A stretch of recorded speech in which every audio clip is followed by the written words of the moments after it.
about the salat, ahsant, about the salat. Let's take like maybe a few minutes, review those who were with us so that the people who they just joined us, they will at least know what we talked about. Now, what do you remember, those brothers who, Naam, Uns? I mean, there is a difference between performing the salat and establishing Ahsant, very important that there is a difference between performing the prayer, meaning just physically pray, those moves we know, and that to pray correctly, which is, in other words, to establish the prayer. Now, so what's the difference? Allah in the Quran, He said, أقيموا الصلاة. أحسنت. ولم يقل بصلوا. فالإقامة فيها نواميس وقوانين منها الخشوع وما أحسنت. نواميس قوانين هذه شوية. لكن نعم, there is for a person to establish the prayer, not just to perform it, because it's not enough to just make moves, be in the salat and make moves. That's not enough. But what's more important for us is just to fulfill certain things that make our salat more beneficial for us, and we make the best of it. The ulama, they mention, number one, you gotta have ikhlas lillah. You gotta pray to benefit yourself. You don't pray for somebody else. You don't beautify your salat because somebody is watching. That's bad. That's show off. And that's very bad. We have to humble ourselves, and whatever we pray because I'm standing in front of Allah, not in front of somebody. And I'm going to try my best to pray in the best way. Not like when I'm alone, I do it one way. When people are watching, I'm doing it in another way. La. It's supposed to be the best way, especially when you're alone and you're not alone. Ikhlas. And number two, that the ulama, they mention you have to fulfill its conditions. Because if somebody is able to fulfill the condition but he failed to, he has no salat. Like somebody, he's able to make wudu but he didn't make wudu, he has no salat. Alright? Or somebody who doesn't pray in time and he has no valid excuse. That's a problem. So you fulfill its conditions, you fulfill its pillars, its obligatory elements, and the sunnah to the best of your ability. Ahsant. Salat bila khushu' kajasad bila ruh. It's salat without khushu', without tranquility, without the fact that the heart is present and the mind is present in the salat. It's like a body without a soul. And that's what makes the difference. The reward that this person gets and this person gets has nothing to do with their colors, what country they come from. It has to do with one thing. This person, he has his mind and his heart and he knows what he's doing in the salat. While other person, he's in the salat, he may be in the first row, but his mind is all over the place. Still counting money, making plans. I'm going to do this, I'm going to go over there. But he's in salat. La. You stand in front of Allah, you disconnect yourself from this worldly thing and focus on the salat, focus on the akhirah. Nah. Jazakumullah khairan. Likewise, we mentioned that one of the most important things is this, to pray these prayers in their times. Who fixed the times of those prayers? Who did that? Who fixed it? Allah subhanahu wa ta'ala. He's the one who fixed the times, not us. So since Allah fixed the times, is it okay for us to tamper with the time? To pray whenever we want? No. Some people do that. Some people, because they said, no, I'm in school, I can't pray. Why can't you pray? You gotta pray. Some people at work, they're like, well, he starts at 3 and don't get off until 11 p.m. No Asr, no Maghrib, no Isha at work. He comes back home at 1 a.m. and pray everything. Why didn't you pray in time? They're like, what? Oh, I'm working. But he takes a break and eat his food.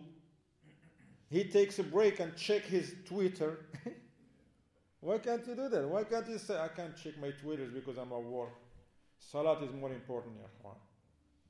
Alright? Now, likewise, we men, we pray in a masjid. We don't pray at home. Okay? We men, we pray at the masjid. And there is a great benefits in praying in a masjid. One of them is that Allah will give you 25 to 27 times better in reward. Okay? If you come to the masjid. And also when you come to the masjid, mashallah, you give salam and Allah reward you for that. You smile in somebody's face, Allah give you.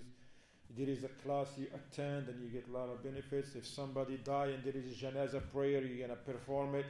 You may help somebody, you may give a ride to somebody. There's a lot of good things that may happen to you when you come to the masjid, and it's not going to happen to you when you're home. Now, praying in a congregation in a masjid, we learn that it is an obligation upon men, not upon women. Those men who they live close to the masjid in a way that if the adhan is called, they hear it without speakers and big speakers. If the muaddin called the adhan regularly, whoever hears the muaddin, it's become obligatory upon them to attend the salat in the masjid, not at home, except if they have a valid reason. And you need to know what's a valid reason. A valid reason such as someone very sick, or someone he's watching his mother that's very sick and he cannot leave her alone. Or children, he has some babies and he can't bring them all to the masjid. And the like. Watching a soccer game, that's not an excuse. Because there is a soccer game or football game and the person, he's not going to come to the masjid because there is a game on, that's not a valid excuse. Okay? That's not. All right. جزاكم الله خير. الركن الثالث إيتاء الزكاة. The third of the pillars of Islam. Now we're reading, the Shaykh is explaining the pillars of Islam, okay? First we took that the first pillar of Islam. What was the first pillar of Islam? Shahadatan. Ash-shahadatan. Ashhadu an la ilaha illallah wa ashhadu anna Muhammadan Rasulullah sallallahu alaihi wasallam. And we already took that, alhamdulillah. To bear witness that none has the right to be worshipped except Allah and that Muhammad is the messenger of Allah sallallahu alaihi wasallam. Number two, what is the second pillar of Islam? Iqamus salah. To establish the prayers correctly, as the Prophet sallallahu alaihi wasallam prayed, by learning it. Okay? It's not enough to just pray, but we have to learn how the Prophet sallallahu alaihi wasallam prayed, and we do our best to perform it and establish it as the Prophet ﷺ prayed, because he says, Sallu kama ra'aytumuni usalli, pray as you have seen me praying. Sahaba, they saw him, they learned directly from him. We didn't see him, walhamdulillah, but alhamdulillah, the Sahaba and the ulama who took from the companions and those who take from them and from them until now, they have preserved for us this knowledge. Okay? الركن الثالث إيتاء الزكاة. The third pillar is to pay the zakat, to give the zakat. وهي حق فرضه الله عز وجل في أموال الأغنياء الفقراء. Zakat is a right that Allah subhanahu wa ta'ala has made for the poor from the property of the rich. Here, rich doesn't mean like, because people when they hear rich, they're like, oh, $10 million. No, rich here meaning anyone who, as we're going to learn, anyone who fulfill conditions, certain conditions that make that person give this zakat. It doesn't have to be a millionaire, okay? Don't hear like this word rich and think like, well, I'm not rich. You gotta have $1 million to be rich, or you have to own a couple properties and a business. You have to be a doctor. You have to be a successful businessman. La, inshallah. Allah subhanahu wa ta'ala says, وَفِي أَمْوَالِهِمْ حَقٌّ لِلسَّائِلِ وَالْمَحْرُومِ. Allah talking about that there is a right from the wealth of those that Allah has given them enough. There is a right from that wealth that Allah has given them to be taken from their wealth and given to the needy and those who are deprived. وَالَّذِينَ فِي أَمْوَالِهِمْ حَقٌّ مَعْلُومٌ لِلسَّائِلِ وَالْمَحْرُومِ فهي حق واجب وليست سنة أو مستحبة أو متبرع. Look, we're talking about the zakat, which is a pillar from the pillars of Islam. This is an obligation. This is not a donation. When a person gives zakat, it's not like he's doing the favors to other people. Wow, today, this year he may give the zakat. This year he's not going to give the zakat. La. This is an obligation. Just like the salat. You pray because it's an obligation to pray, and there is a lot of good in the prayer, as we learn. Likewise, paying the zakat, alhamdulillah, is an obligation, but there is a lot of benefits in paying the zakat. Okay? For the person, and for the poor, and for the society in general. From that, just to give you an example, Shaykh Ibn Uthaymeen, he mentioned that in his explanation of Umdat al-Ahkam. Umdat al-Ahkam, in the section of zakat, in the beginning of that, he mentioned the benefits of zakat. The great benefits on individuals, on their wealth, on society as well. He says, as for the person himself, alhamdulillah, there is great benefits. When the person that Allah has give extra money, extra wealth, pay the zakat, number one, he's rewarded. Why? Because he's been obedient. He's complying with the commands of Allah. Alhamdulillah. So he's going to get great reward because Allah subhanahu wa ta'ala loves those who are obedient to him. And Allah reward them tremendously for that. And especially if they do it out of love. You don't want to just give the zakat and you're mad and you're upset. No, you should love it and say, subhanallah, Allah gave me a lot. And He wants me to give a little bit. Allah didn't want us to give 80% of our wealth or 50%, not even 10%, not even 3% of your money. 2.5, subhanallah. Small amount. It may not mean much to you, but it means a lot to the one that is going to receive it. And number two, that also from the benefits, is that's going to put a smile on the poor and the needy. Alhamdulillah, they have things to take care of their families, of their needs. And they're going to make dua for you, right or wrong. Those poor and the needy, they're going to make dua. And that brings also good benefits on society. It's not going to have a lot of crimes. You might not even have no crimes. Why? Because when the rich people, they give the zakat, actually they don't have to worry about their wealth. You see? And they don't have to worry about somebody breaking into their property or harming them or try to harm their families or, to get some of their wealth. They will live in peace, everybody. Because those poor people, they know, look, you just have to wait. In a few months, we're going to get enough. Because the zakat, it's to give to the poor and the people what's enough for them for the whole year. So they're going to wait patiently. And they're going to make dua for the rich, right? Oh Allah, increase them in wealth because the zakat will increase. And also they're going to, when they see them, they respect them, they will smile in their faces, make dua for them. And then you have a nice community, society that respect each others. But if the people of money and wealth, they stop giving the zakat, what's happened? Then the poor, they're like, why are they not giving the zakat? And they may hate them. They may make dua for them, against them. Oh Allah, cause their property to be lost. And they may, those who are weak in iman, they may even try to steal or something, I know. Now, the Shaykh didn't mention much because he was going briefly. But I just want to mention to you that the zakat, for a person to give the zakat, first of all, zakat is in different types of properties, okay? Not just money. Yeah, there is zakat in money, zakat in gold and silver, zakat on cattle, if you have animals, if you have camels, those who have camels. You have a farm that have camels, you give the zakat. Cows, you give the zakat. Sheep or goats, you give the zakat.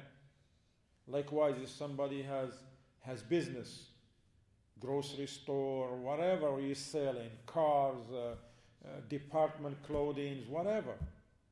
Okay? Also, if you have properties, you have pieces of land, you have houses, how you pay zakat on all these things? It's very important, ya ikhwan, for us to know. Okay? And there is rules and regulation for each. And also in the farm, those who they harvest grains, for example, those people too, they give the zakat. And you should know how much you give, and you give it for the sake of Allah in the time. It's very important. And alhamdulillah, this bab of zakat is mentioned alhamdulillah in other books.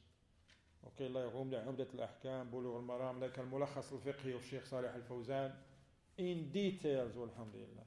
Our brother Musa Abu Abbas Musa Richardson, he has maybe a couple years ago in one of the seminars in Philadelphia, he gave a nice, well, thorough explanation of the zakat. So you may even find it online or something, or you may contact Masjid As-Sunnah Nabawiyya in Philadelphia, or you may ask the brother himself if he has it, and you will find those classes. They were very beneficial. They give you like in details what the zakat is about. Okay, so one thing that we should remember. Let's talk about the money, because we live in this country. Money is almost everything in here. That's how you deal. We don't like, okay, here is 2 eggs, give me a loaf of bread. We don't do that anymore, right or wrong? That is called al-muqayada. I don't know what it is in English. Huh? Bargaining? Bartering? Bartering. Yeah, they used to be before they didn't have the money. Those who have onions, they take it to the market. It's like, here is onions, give me potatoes. Here is dates, give me raisins. They do stuff, they used to do it that way. Now money, you buy stuff. So now those who have money from us, then you need to ask the question, I got a job and I'm saving some money. Am I entitled to give the zakat or not? This is a very good question. You want me to show you the answer? Now, the ulama, and from them our noble Sheikh Hadeeth of Jibreel, Hafidhahullah Ta'ala, personally I asked him this question years ago.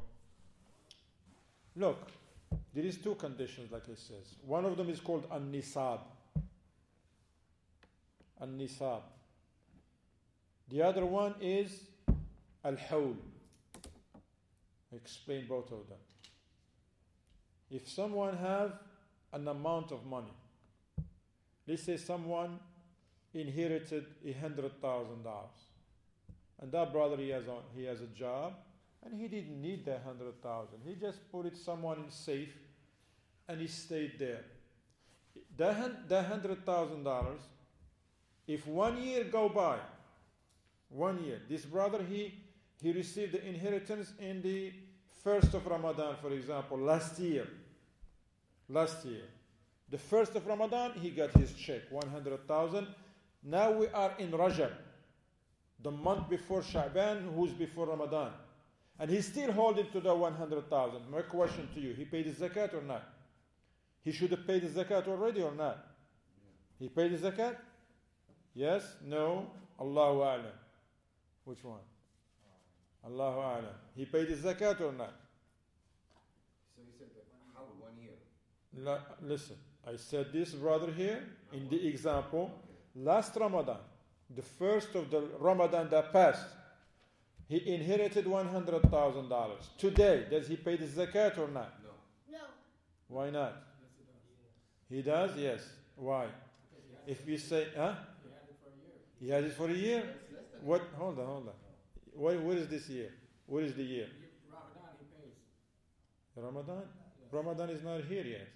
We still have 2 months. 2 months to go. When Ramadan comes around, he pays for that first Ramadan. No. I'm talking about today, not in Ramadan. We're talking about today. He inherited on Ramadan. Hold on. The last Ramadan, on the 1st, this man inherited $100,000. Does he pay the zakat today on the 100,000 he still have or not? No. He doesn't. Why? Because 1 year is not finished yet. Now he still have it, alhamdulillah, he don't pay no zakat. If the 1st of Ramadan comes, then he paid his zakat, 2.5%. Okay? But also the 100,000, we're just talking about now, yes, he paid his zakat because the nisab, meaning that person who have that money that's supposed to 1 year go by, is supposed to reach a minimum. A minimum. How you decide that minimum? Somebody know? How you decide the minimum? Is it $3,000? Is it $500? Is it $10,000? Is it $50,000? Because somebody may say, Akhi, yeah, 100,000. Yeah, he looks like a nice money. Yeah, he gives his zakat. What about 2,000? Somebody has a 2,000 and 1 year go by. Can he pay the zakat or not? This guy says he has 5,000. What would tell them? Oh no, don't give the zakat? No. You give 2.5% of the accumulated. No. I'm not. See, the question was not how much do you give. So what is the minimum that you should have that make you eligible to pay the zakat? Is it 7,000? Is it 10,000? Is it $3? Is it 100,000? And if you choose any number, you're going to tell me why. So we're not guessing in here. Rayyan, what do you want to say? That my birthday is on the first day of Ramadan. Okay, mashallah. There's no minimum. Huh? As long as you have something that's there and you don't have any debt on yourself. No. We're talking about the nisab, which means what is the minimum of money, amount of money that you should have, that make you eligible to give the zakat. Meaning, if you have that amount and more, you pay the zakat. If you have less than it, no zakat in you. That's what I'm talking about. What is that amount? And how it is decided? Is that equivalent to the silver that Ahsant is equal to amount of gold and silver. The gold is 85 grams. And silver, 595 grams. Remember that. Which is more? And the way this, It depends. it's based on the market value. Exactly. Let's say, I'm just giving you an example. Okay, you're with me? Let's say, but before I say that, the reason I was talking to you because not everybody will inherit $100,000, right or wrong? Some of us, we don't inherit nothing, but you have a job. You have a job, mashallah, nice paid job. Yes, of course, you pay bills, rent, electricity, days, school, clothing, food, car insurance, car repair. You take care of your parents, you help the masjid, you help the needy, but you're still saving money. With all of these expenses, alhamdulillah, Allah put barakah in your money, you're still saving. But how much you saving every month? That's varied. 1 month you save $1,000. 1 month 500. Another month 300. Another month 1,500. You see? What I'm saying here? That you don't have one amount of money sitting there. And after 5 months, you accumulated $7,000, for example, of saving. But the 6 months your car break down, and you fix it for 4,000. So how much you have now? 2,000. All right, you got 2,000. Then you gave your mother 1,000. So how much you have? But then the next month, anyway. So every month you may have more or less, but you're still saving. The Sheikh Ubaid says, in this case, because you don't have one amount of money that is sitting over there until 1 year go by, he says you choose one day of the year. You choose. If you are this person, you choose one day of the year. Let's say the 1st of Ramadan. Why I choose that? Why? Because it's easy to remember. That's why. It's easy to remember. He said, if you choose that 1st of Ramadan, then when the 1st of Ramadan comes, what do? Look at your savings. Just now you look at your savings. You look at your bank account, there's $2,700 in it. You look at your... jewelry, gold, silver. No, we're just talking about money. Okay. You're looking at your PayPal account, has $700 in it. And you add the money. You have some cash. I don't know where you have it, in the bedroom, I don't know where, in the shoe bags, whatever. Somewhere where nobody knows, usually, right? Then you count all that money, and you find, let's say you find $5,000. Now you pay the zakat or not? Yeah. No, that's the first step you do. You're going to do another step. What is it? Ahsan. You want to see if that 5,000 you have now, is it the minimum required for you to make you eligible to give the zakat? We say how you do that? You look at the value of 85 grams of gold at that day. You Google it. You go to Google and say, how much is 85 grams of gold? Now remember, we say this brother... It's a wholesale. I'm just curious. Huh? I'm just curious. Hold on. This brother had 5,000. When he went to the 85 grams of gold, it was 3,200. My question, this brother gives zakat or not? Yes. Why? Because it's more than 32. I mean, he have like 5,000. Ahsan, because the money he has is more than the nisab. More than the nisab. Let's say this brother, he has $3,195. And the nisab was 32. He paid the zakat or not? He should. No. That's a good answer. He doesn't have to. But if he wants to, the ulama, they said it's okay. But he doesn't have to. He's not obligated because he didn't match the nisab or more. Some of the ulama, they said, yes, you use gold. But some of them, they even say, try to use both of them, the gold and the silver. It's better for the poor. And choose the one that have less value. Right now, gold is much... If you Google it right now, you will find that 85 grams maybe is like 3,300 or something. The last time I checked it. And the 595 gram of silver is like 300 something. So if you choose only the gold, you're not going to pay the zakat unless you have $3,300 and above. Meaning those who have 2,500, they're not going to pay the zakat. Those who have 1,500, they're not going to pay the zakat. But if you choose to use the value of silver, a lot of people are going to give the zakat, and that's good for a lot of other people. Okay? Right. I just want to share that with you, inshallah. No. It has to be cash. What has to be cash? The savings. No. Whatever you have. Whatever you have in your money. If you want Assets. Whatever assets. whatever assets. Yeah. Whatever. Well, that's another thing. We were just talking about the money. If you tell me assets, that's different. Your house is an asset. Yeah. You don't pay zakat on your house. You don't. The house you live in, you don't pay the zakat. Period. You have 10 cars. You drive. That's for you. 10 cars that you drive them. They're on your name. But you have 18 children. And 8 of them drive those cars. These are your cars. You don't pay no zakat on them. Remember, anything that is yours, you don't pay the zakat. Even if you have another property that it is for rent, you don't pay the zakat on the property. But you pay the zakat from the money that is collected from it. All right? So when he said the assets, that's going to take us to another category, okay? Now the example was only about the what? The cash.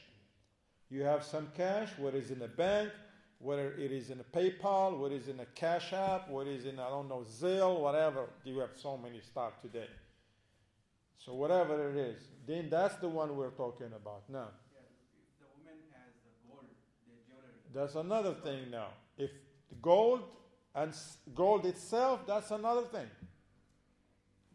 And what is the nisab of gold? 85 grams. If a man have gold, remember it's haram for us men to wear gold. But you may buy gold to save money. Yeah, you do business. As long as you know how to do business when it comes to gold. A lot of people, they fall into riba by not knowing how to deal with gold.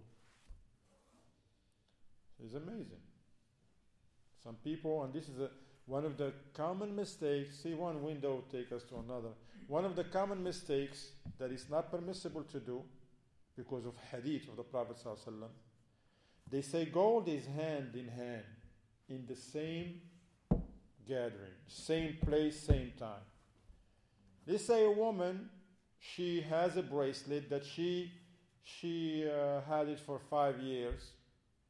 And you know how women sometimes want that. Oh, the women for 5 years, they see the same bracelet. She wants to change it for another bracelet, okay? For a new look bracelet. It's okay, there's nothing wrong with that. Now, she goes to the person who sells the gold. What they call them? Jeweler or whatever, right? The jeweler. She's like, look, I want you to buy this bracelet of mine, but I like this one here. I like this one. He's like, oh, well, this one is 7,000. Yours is only 5,000. All right? Okay, well, take this one and give me this one and give me 2,000. That's riba. Can't do it like that. That's riba. Just like that. What is the proper way to do? He will buy hers. She will go to a jeweler and say, look, I'm selling this. I'm selling mine. How much? And she will sell it. The price that she likes and she thinks it's okay. And the ulama, they said, then she will try to buy something. They say it's even better to buy from somebody else. Because those jewelers, when they see a woman coming to try to sell, they know this is a woman. She's going to sell, but usually she's going to try to buy something else, and that's when the problems happen. And the price is not going to be right, and this and that. Okay? Likewise, you don't buy gold on credit. All right? Here is, how much is bracelet? 1,500. Oh, I have only 1,000. All right, take it and give me 500 later on. No, you can't do that. Say, keep your bracelet, man. I'm going to go and get my 1,500. There's a lot of things that we don't know and people don't know, and then we get ourselves in a lot of trouble. And that's why it's very important to learn the deen, ya akhwan, okay? Inshallah. So for the women now, especially when the brother, he mentioned the women who has gold, what they do, there is a difference of opinions when it comes to, because usually when you hear a woman have this gold, usually it's for beautification. Usually women, her parents bought her that gold, her husband bought her that gold, she bought it herself, huh? She bought that gold herself, you know? The ulama, they says, if that gold, the woman, she uses for adornment, they said there is no zakat. Some of them, they says, but if she pays the zakat, it's better. If she pays the zakat, it's much better for her. All right? But the nisab is 85 grams. Okay? All right? Now, Rayyan. You're not allowed to have fake gold too?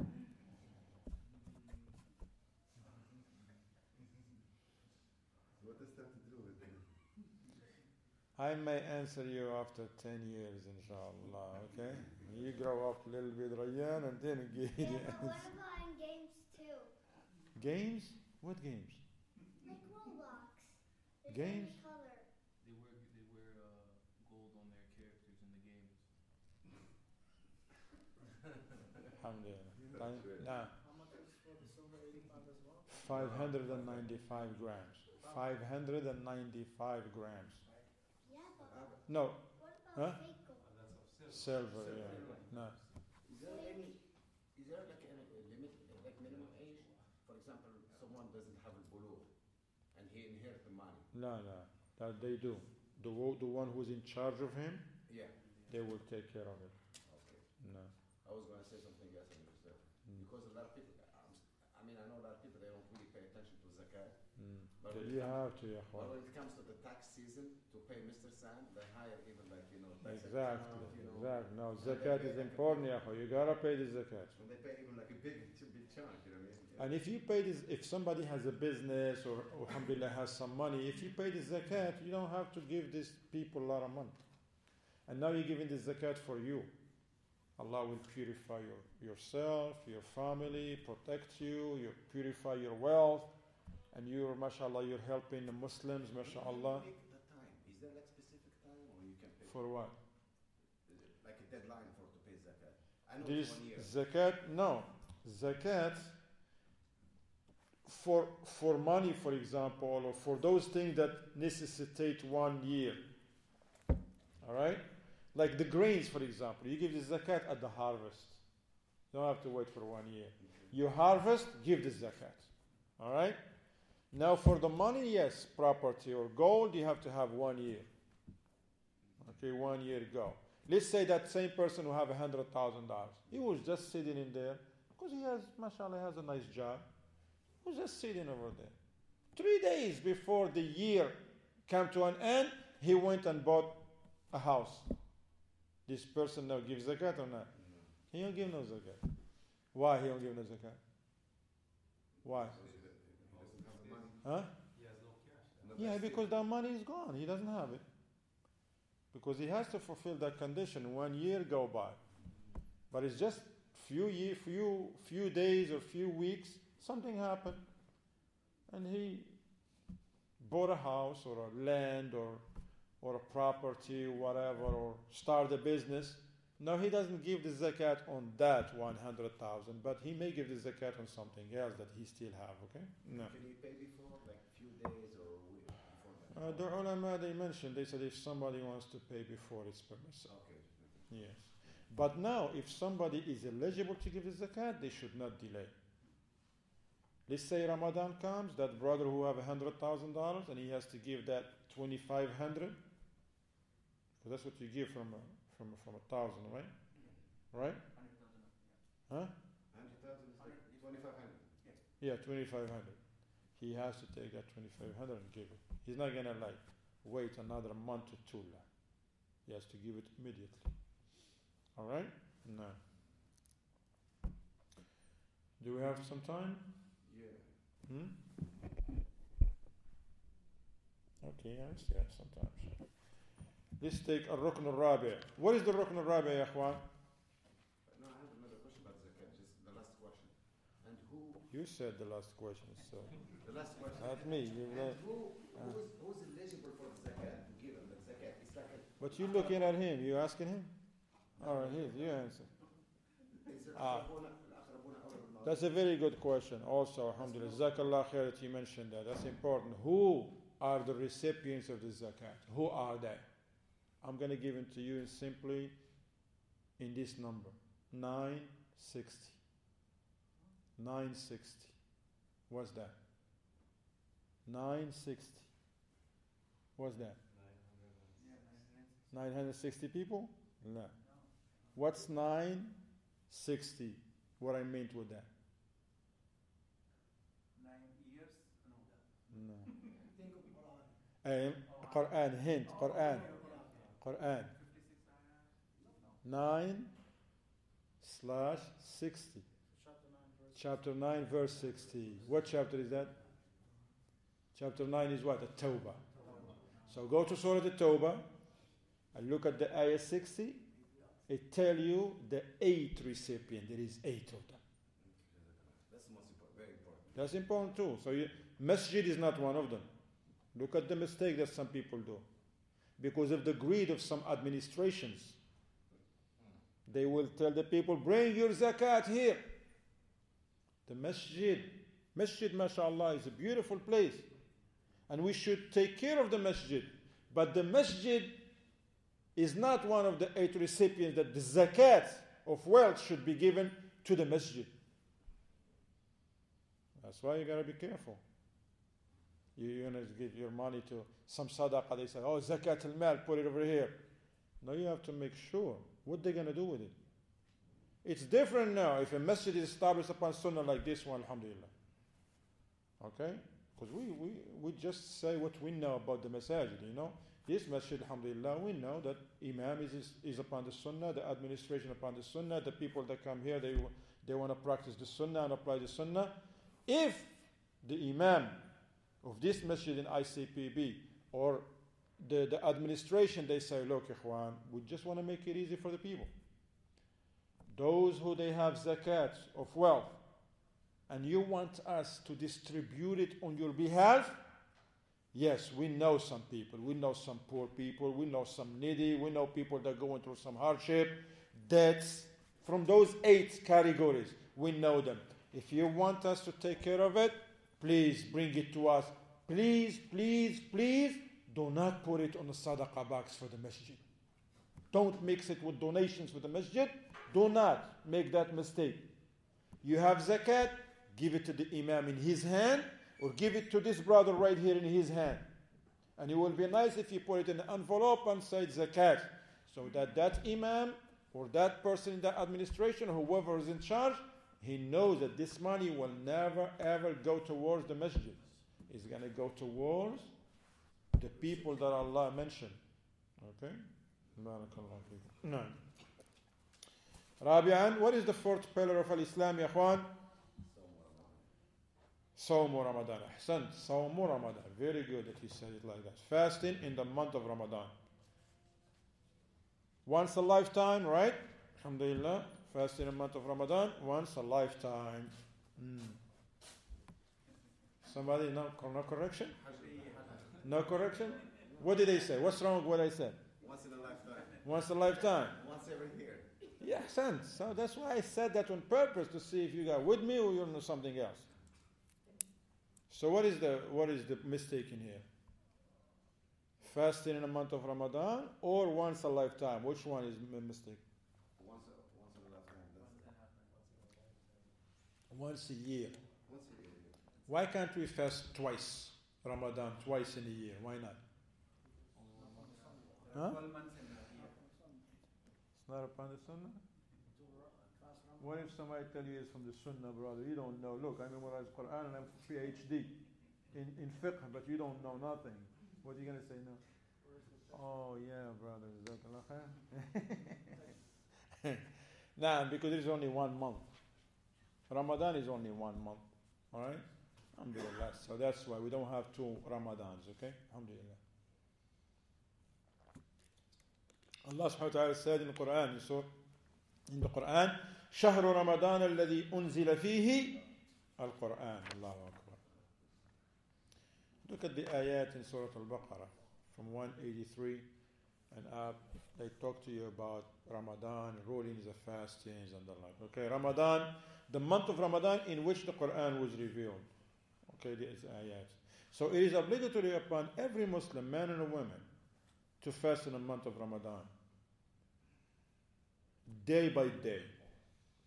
Not like just, okay, I'm just going to fast. Oh, we have to fast 1 month. Okay, you fasted in December, January, February. La. Okay? Now you're going to fast in the month of Ramadan. Day by day. For those who are able. Those who are not able, while having a valid excuse, and you need to know what's a valid excuse. Some people don't think living in America sometimes is a valid excuse. He's like, come on, man, everybody is not fasting. I go to work, everybody eating donuts and drinking and coffee, and I can't fast. Go to Mecca, brother. Go with the Muslims if you cannot handle it.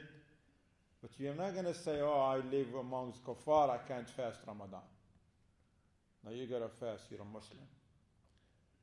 Valid reason should be a valid reason in this beautiful religion of Islam. We don't come up with our own valid reasons and we think like it's valid.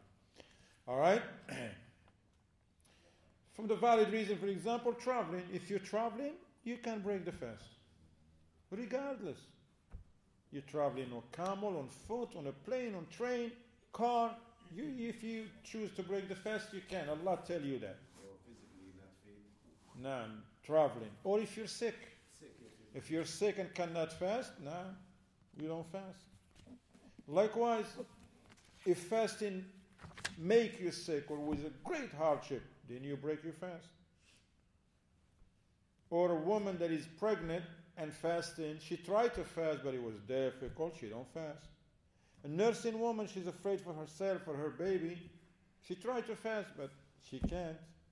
Or while she's fasting and she's breastfeeding, there is no milk for that baby. What, that baby fast too? No. 3 months, he's fasting. He's crying and they like, feed her. She's like, no, I'm fasting. He has to wait until Maghrib. 3 months baby wait until Maghrib? Says who? No. She break the fast and feed her baby, okay? Now, likewise, the elderly, the old people who cannot fast, they don't fast. Some elder people, they cannot fast. It's difficult for them, they don't fast. Likewise, women on their menses, they don't fast. Women that just gave birth, she don't fast. On their postnatal bleeding and the like, no. But each one of these ones, they have, some of them they can make it up, they make up these days, some they don't make up the days, but they have to do something else. That's another thing, okay? No. Alhamdulillah, I'm sure inshallah ta'ala, as Ramadan is approaching, usually with the Imam Sa'id will start with you the chapters on fasting, maybe a month or so or 6 weeks before Ramadan started. I'm sure inshallah Brother Sa'id will stop the classes, all of them. That's what we do, and that's what the ulama they do, and we focus on Ramadan and give the people, prepare ourselves and the Muslims for Ramadan. Talk about the virtues of Ramadan and the merits of Ramadan and superiority of fasting, the great reward we get this blessed month of Ramadan, and what is how the month began and how the day of fasting began, when it ends, when it began, what are the things that you should stay away from and break your fast, what are the things that does not break the fast but they take away from the reward, what are the things you need to do, the things you should not do, and all those things, okay? الركن الخامس حج بيت الله الحرام, and we conclude this class with this, okay? And with that we conclude the 5 pillars of Islam. The 5th pillar is the Hajj. Hajj to the house of Allah, Al-Kaaba, for those who are able to do so. Hajj is an act of worship. It's a great act of worship. Likewise, Umrah. And the ulama, they mentioned that performing Hajj, Rayyan, ta'al, ijlis. That Hajj, as you know, ya Ikhwan, is one of the pillars of Islam. Hajj is one of the pillars of Islam. For those who are able, they should do it immediately. You shouldn't just keep putting it away, maybe one day. No, that's a big mistake. Anyone who has the ability to fast, they should to make Hajj, they should go make Hajj. Of course, the ulama, they say the ability physically, financially, and in our days being able to have a passport. So financially, you should have enough money to take care of yourself in Hajj and come back. And if you have expenses where you what, especially if you're married, then you have to have enough money to take care of your family. In another way, you're not going to take the money for the rent and the bills and go to Hajj. And then when the wife say, what about us? I'm going to make dua for you from Arafat. Make dua for you from Arafat. They're like, listen, brother, we're going to make dua for you right now so that you can do what's right. Some people, they do Hajj with the credit. They take a loan. That's not good. Listen, so you have to have financially able, meaning that you have no debts first. If someone has debts, you don't make Hajj. You have to pay the debts first. You got to pay the debts. And also you have to have enough money to take care of your family. And until you come back.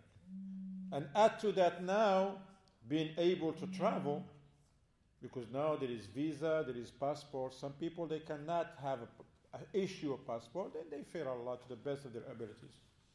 And try to make whatever, follow the proper means and the channels to try to resolve that problem. I know some brothers, mashallah, they financially able, physically able, but they can't leave the country because the country, for whatever reason, cannot issue them a passport. So they have to make sure to resolve that problem so that, alhamdulillah, they can make Hajj. Alright? Now you find the mistakes. Some people, mashallah, young, in their 20s, in their 30s, some they're in their 40s, even 50s, they've been to I don't know what. They have money, they travel, they've seen Italy, they've seen Germany, the wall of China, the canyons, the safaris, but they've never been to Hajj. Never. That's a big mistake, yeah. Are you serious? You went to Italy 6 times and you never been to Mecca for Hajj? Do you have an ayah that says you have to go to Italy? Or the wall of China? What's great about the wall of China? A wall is a wall, right? That's just a wall. A wall that you should just climb or go around it or whatever. I don't know. Like someone said himself. It's very important, ikhwan. The ulama, they mention, because Shaykh al-Uthaymeen, when he mentioned this point, he says, if someone have the ability to make Hajj this year, is it obligatory upon him to go this year, or no, it's okay, he may go next year, 10 years from now? He says, no, it's obligatory for him to go this year. Because Hajj become obligatory once you're able. Once you're able, you gotta go. Otherwise, it's a problem, ikhwan. And now this is why you find the mistake. Some people, they have money, but they don't go for make Hajj. He has $15,000. Instead of going making Hajj, what do? He buy another truck that's just sitting on a driveway. You already have 2 cars. Why are you buying that truck for? Wow, Saturday, man, it's a nice ride. No, go to Hajj. You go to Hajj. And like I said, worse if people, they go to this vacation here, this vacation, this country, this safari, this canyon, never been to Mecca. No, you're going to go make Hajj. That's what the khair is. Subhanallah. Now, worse than that, some people, they make Hajj for shirk. They make pilgrimage to some grave of some sheikh. And they never made the pilgrimage to Mecca. They live off the legislated pilgrimage and they busy themselves with the haram one. So if you have the ability, you should go for Hajj. Of course, as for what to do when you do it and who you go with and all, that's another issue. That's too. The ulama, they says, look, learning the Hajj, it's alhamdulillah from the good things you should learn. However, it become obligatory upon you to learn the Hajj once you're going to make Hajj. Like this year, if somebody is going to Hajj, it become obligatory for them to study the Hajj. Why? Because you're going there now. How are you going to perform Hajj without knowledge? You're just going to go there and tag along, whatever people do, you do it? You can't do that. You got to learn. Those who are not going this year because they can't, then it's good to attend the classes. But if you don't attend the class, there's nothing against you. You know. Hajj is obligatory once a lifetime. Anything else is, alhamdulillah, is a sunnah. Likewise, the Umrah, the ulama, he says the Umrah also, to the soundest opinion of the ulama, is wajib once a lifetime. And anything else after that is sunnah. Barakallahu fikum. And we're going to stop here, inshallah ta'ala. Jazakumullah khairan. Barakallahu fikum. We'll continue after Maghrib, inshallah ta'ala.